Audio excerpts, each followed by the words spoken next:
ஸ்ரீ ரேவா காண்டம் 37ஆம் அத்தியாயம் தேவ தீர்த்தத்தின் மகிமை. ஸ்ரீ மார்க்கண்டேய முனிவர் கூறினார், சிறந்த மன்னரே, அங்கிருந்து தேவ தீர்த்தம் எனப்படும் சிறந்த தீர்த்தத்திற்கு செல்ல வேண்டும்.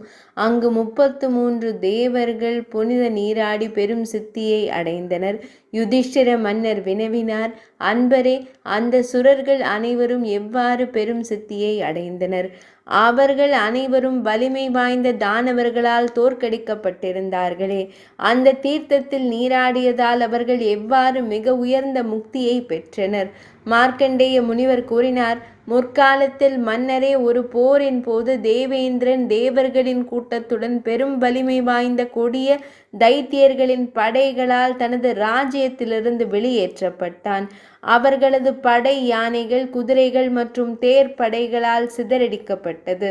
தாக்குதல்களால் அழிக்கப்பட்டு நொறுக்கப்பட்டு சிதறடிக்கப்பட்ட அவர்கள் சாலைகளில் ஓடினர்.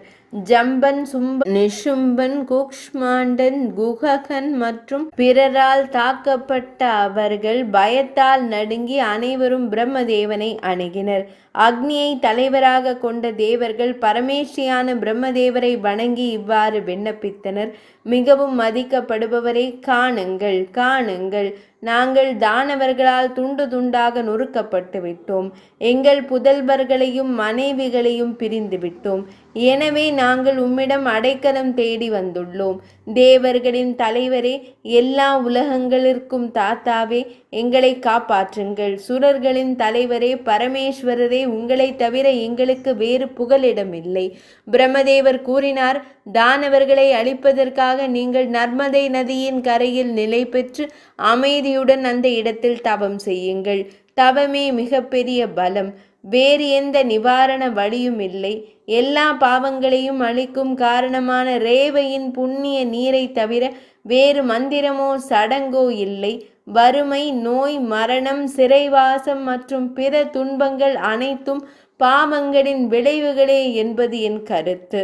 இதை உணர்ந்த பின்னர் கடுமையான தவம் செய்யுங்கள். பிரம்ம பரமேஷ்டியின் அந்த உண்மையான வார்த்தைகளை கேட்டதும் அக்னி தேவரை தலைவராக கொண்ட அனைத்து தேவர்களும் நர்மதை நதிக்கரைக்கு வந்தனர். அங்கே அவர்கள் கடுமையான தவம் செய்து சித்தியை அடைந்தனர். அன்று முதல் அந்த தீர்த்தம் 3 உலகங்களிலும் சிறந்த தேவ தீர்த்தம் என்று போற்றப்படுகிறது. அது எல்லா பாவங்களையும் அழிப்பதற்கு உகந்தது. தன் புலன்களை முறையாக கட்டுப்படுத்தி அங்கு சென்று பக்தியுடன் புனித நீராடுபவன் முக்தியை, மோட்சத்தை அடைவான். அந்த தீர்த்தத்தில் சில பிராமணர்களுக்கு உணவளிப்பவன், மன்னரே, 1000 பிராமணர்களுக்கு உணவளித்த புண்ணியத்தை பெறுவான். அங்குள்ள தேவ சிலை, தேவர்களின் பாறை மிகவும் அழகானது மற்றும் பெரும் புண்ணியத்தை அதிகரிக்க செய்வது. துறவரம் பூண்டு அங்கு உயிர் துறப்பவர்கள் நித்திய நிலையை, அதாவது மோட்சத்தை அடைவார்கள். மனிதர்களில் சிறந்தவரே, அந்த தீர்த்தத்தில் எரியும் நெருப்பில் பிரவேசிப்பவன் அனைத்து உயிரினங்களும் அழியும் வரை ருத்ர லோகத்தில் வசிப்பான். இவ்வாறு அந்த தீர்த்தத்தில் செய்யப்படும் நீராடல், ஜபம், ஹோமம், வேத சுய பயிற்சி, தெய்வ வழிபாடு, நற்செயல்கள் மற்றும் தீய செயல்கள் அனைத்தும் நித்தியமானவை ஆகும். இவ்வாறு சங்கரனாரிடமிருந்து கேட்டபடி தேவ தீர்த்த யாத்திரையின் தோற்றமும் செயல்முறையும் தங்களுக்கு முழுமையாக விவரிக்கப்பட்டது. பாவங்களை அழித்து பக்தர்களை அனைத்து துன்பங்களிலிருந்தும் விடுவிக்கும் இந்த தேவ தீர்த்த கதையை படிப்பவர்கள் தேவலோகம் செல்கிறார்கள். 37ஆம் அத்தியாயம் இனிதே நிறைவடைந்தது.